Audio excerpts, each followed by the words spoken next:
All right, strap yourselves in because we're going deep today.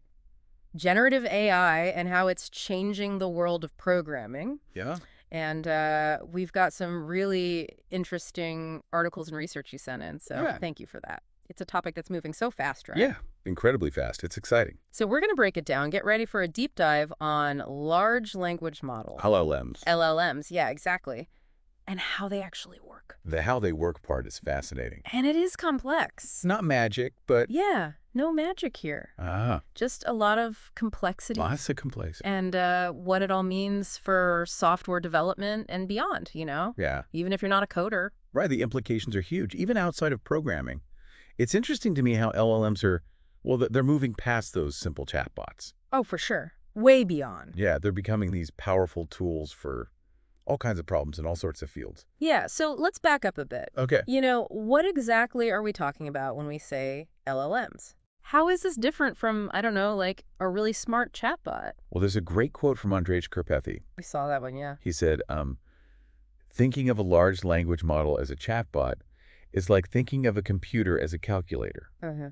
Okay. And what he means is that they can definitely power chatbots, but they can do so much more. Like at their core, they take an input and generate an output based on all this data they've been trained on. Right, It could right. be text, code, music, even images or videos. So, okay, that makes sense, but I'm still a bit fuzzy on like the how. The how, you Yeah. mean like what's going on under the hood. Yeah, like Or- the nuts and bolts. So at a high level, LLMs are based on neural networks, Okay. which are modeled after the human brain. Oh, wow. Like, layers and layers of interconnected nodes that process information. But it's the scale of these models. It's really mind-blowing. Right, right. Like, for example, GPT-4, Yeah. it has an estimated 1.77 trillion parameters. Trillion. Trillion. It's massive. Okay, so after all that training on all that data, they're pretty much locked in. Right. The structure of the neural network is fixed after training. Hmm. But here's the thing. Even though the structure is static, they still have a degree of randomness in how they generate output. Okay. So they're non-deterministic. The same input doesn't always produce the exact same output. Right. And, well, it really highlights how much we still don't understand about what's going on inside. Can you give us an example of that? Like, what do you mean? Sure. Imagine you type in, "Hey, Adam." At each step, it predicts the next token, Like a chunk of text, right? a small chunk of text, Yeah. based on everything that came before. So it might first predict H, then A, then a space, and so on. Okay. But the probabilities for each prediction change with every step, Oh. leading to these different output possibilities. Huh. It's what makes them feel so dynamic, almost human-like. you know? Yeah, like I get it. So that's Yeah. where tokenization comes in. Breaking down the text into those little pieces that the LLM can work with. I was playing with that tick tokenizer earlier. And it's fascinating how different models, break down text in different ways. Absolutely. And tokenization is key to how these models work with language. Right. And each time it chooses a token, it's considering all the preceding text, so context is really important. So it's like in a conversation, right? What you say next is shaped by everything that's been said before. Yeah, exactly. But this all feels kind of abstract, Like, how does this work in practice? How does it have a real-world impact? That's where things get really interesting. And that's where your deep dive gets practical. This is really how they're changing programming, All this stuff about how LLMs process text. We're seeing all these tools that are basically like turning LLMs into coding partners, so developers can write better code faster. Partners, huh? Interesting. So it's not just like the AI spitting out code on its own. Right. It's more than that. Like GitHub Copilot and JetBrains AI Assistant, Yeah. they work right inside your code editor. They analyze your code and kind of predict what you might do next. Okay. And they'll offer suggestions or even complete functions for you. So it's like a super powerful autocomplete. Exactly. But even more. Okay. Some tools, like Cursor, Yeah, I read about that. they're building entire IDEs around AI, Yeah. like making it the core of how you code. Whoa. So are we headed towards AI just writing all our code? Not really. Yeah. The real power is in using these LLMs to get better at what we already do and, push the limits of what we can create. Like imagine you're working on something and you need to integrate with some crazy API. Oh, yeah. Those can be a pain. Instead of spending hours poring over documentation, The AI can just write that code for you, Okay, that makes and you could focus on the bigger picture. that's kind of like what Supermaven does, right? With Mhm. managing project dependencies. It's like having an assistant taking care of all that tedious stuff. Yes, that's a perfect example. It's not just about the AI writing code. It's about using LLMs to, you know, streamline stuff, automate tasks. Make us more efficient, yeah. Exactly, and ultimately make us better developers. It sounds amazing, but are there any downsides? Well, you have to remember, even the smartest LLMs, they're still tools. They can't replace understanding the fundamentals of programming, algorithms, best practices, all that. Right. It's a powerful assistant, but it's still the human developer in control. It's a partnership. The AI does the heavy lifting, and we bring the creativity. Exactly.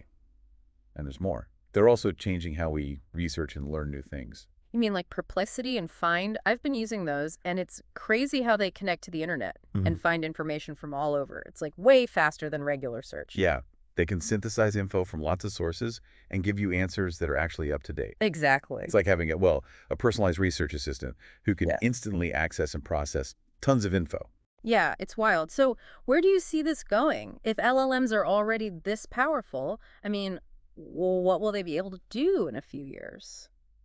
It's hard to say for sure, but, this tech has the potential to change everything. How we work, how we create, how we learn. Yeah. We're already seeing these early AI tools that can write different kinds of creative content or music, even design websites. Really? Yeah, and as they get better, they'll just become more integrated into our lives. I mean, it's exciting, but it's also kind of overwhelming to think about. I agree. What about the challenges, the potential risks as this tech keeps advancing? That's a good question. I think one of the biggest challenges is making sure these powerful tools are used ethically. Mm. We need to be careful about the impact of LLMs on things like employment, privacy, even what it means to be human. Yeah, it's a lot to think about. Sounds like we need to start thinking about those things now before it gets even more advanced. Absolutely. We need to have these open conversations about Yeah. the potential benefits and risks and how we can shape the development of this tech so it benefits everyone. It's not just the tech itself. Right. It's how we use it. Okay, let's switch gears for a minute. Okay. So we've talked about the good stuff, the maybe not so good stuff. But let's say someone wants to jump in and start experimenting with LLMs. Where should they start? Any resources you recommend for getting some hands-on experience? It seems like a whole new world is opening up around this stuff. Sorry. It's changing so fast. Lots of people trying things out, new tools all the time. Yeah. Best way to understand it is to just jump in and try it yourself. So where would you start? Anything specific you'd recommend?